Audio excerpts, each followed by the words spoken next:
जय श्री राधे। एक किन्नर किसी के दरवाजे पे दस्तक देता है। अंदर से एक औरत दरवाजा खोलती है, देखती है सामने किन्नर खड़ा है। देख के ही भड़क जाती है, कहती क्या बात है, क्यों आए हो? ना मेरे घर में किसी की शादी ब्याह है और ना ही किसी के बच्चा हुआ है, तो तुम किस लिए आए हो? तो किन्नर गुस्से में बोलता है, मैं तेरे पति से मिलने आया हूं, उसको बुलाओ। पत्नी अपने पति को आवाज देती है और उस किन्नर से कहती है कि काम क्या है, मुझे भी बता सकते हो, मैं उनकी पत्नी हूं। तो किन्नर कहता है, नहीं, मुझे तेरे पति से ही काम है, मैं उसी से बात करूंगा। उसका पति बाहर आता है, कहता है क्यों शोर मचा रहे हो, क्या बात है, क्यों इतना चिल्ला रही हो? तो वो पत्नी कहती है कि देखो ये कौन है, आपसे मिलने आए हैं और कुछ कहना चाहते हैं आपसे। वो किन्नर जैसे ही उसके पति को देखता है, उठा के बैग, एक छोटा सा बैग होता है, उसके सामने फेंक देता है और कहता है इसको पहचानते हो?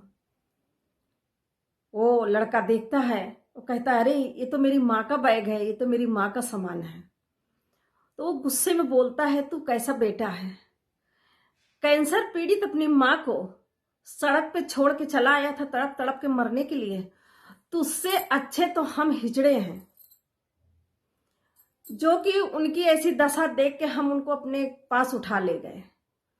और तू संपूर्ण पुरुष होते हुए जिस माँ ने तुझे जन्म दिया, उस माँ की तू देखभाल नहीं कर सका, उसे सड़क पे छोड़ आया।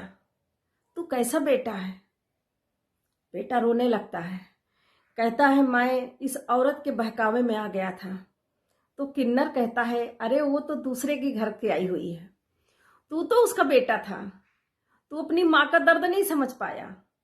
और उसकी पत्नी की तरफ मुंह करके बोलता है कि क्या तू अपनी अपनी सगी माँ को भी इसी तरह सड़क पे छोड़ सकती है मरने के लिए, जैसे तुमने अपने सास के साथ किया है? पत्नी को इतनी शर्मिंदगी होती है कि वो एक शब्द नहीं बोल पाती है, क्योंकि उनके पास कोई जवाब नहीं होता है। लेकिन मैं उस बहू को गलत नहीं कह सकती हूं, मैं गलत कहूंगी उस बेटे को। बहू तो दूसरे के घर की आई है, बेटा तो अपना था। हर दुख सुख में माँ ने उसको साथ दिया, अपना निवाला तक उसको खिला दिया। उस बेटे ने अपनी माँ का दर्द नहीं समझा, एक दूसरे की बातों में आकर अपनी माँ को सड़क पर फेंक दिया। और वो माँ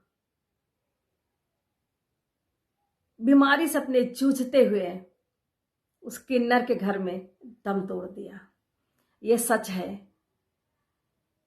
कि शायद पूर्ण पुरुष से अच्छा वो किन्नर था, जिसने एक औरत को सहारा दिया, उसका दवा इलाज कराया, उसका अंतिम संस्कार किया। ऐसे बेटों से तो ना होना ही ज्यादा अच्छा है, जो अपने माँ बाप की कद्र न कर सके, अपने माँ बाप की मदद न कर सके। ऐसे औलाद से तो बिना औलाद का होना ही मुझे लगता है ज्यादा बेहतर होगा। समझने के लिए बहुत बात होती है, ना समझो तो कुछ नहीं, समझो तो बहुत बड़ी बात है। हम अपने बुजुर्गों का अपमान क्यों करते हैं? हमें अपने बुजुर्गों का सम्मान करना चाहिए। वो वही बुजुर्ग हैं, वो हमेशा से बुजुर्ग नहीं थे। वो हमारे लिए जीवन का संघर्ष करते करते वो बुजुर्ग हो गए। आज वो असहाय हो गए तो हमें वो बोझ लगने लगे। जब हम छोटे थे, हम बीमार भी पड़ते थे, हमको चोट भी लगती थी, हम परेशान भी करते थे, लेकिन कभी माँ बाप ने हम लोगों को बोझ नहीं समझा। उनको हर हाल में गले लगा के रखा और उन्हीं को हम घर का एक पुराना सामान समझ के सड़क पे फेंक देते हैं। ये कहां तक सही है? अगर मेरी बात आप लोगों को अच्छी लगी हो तो लाइक फॉलो शेयर जरूर करिएगा। जय श्री राधे।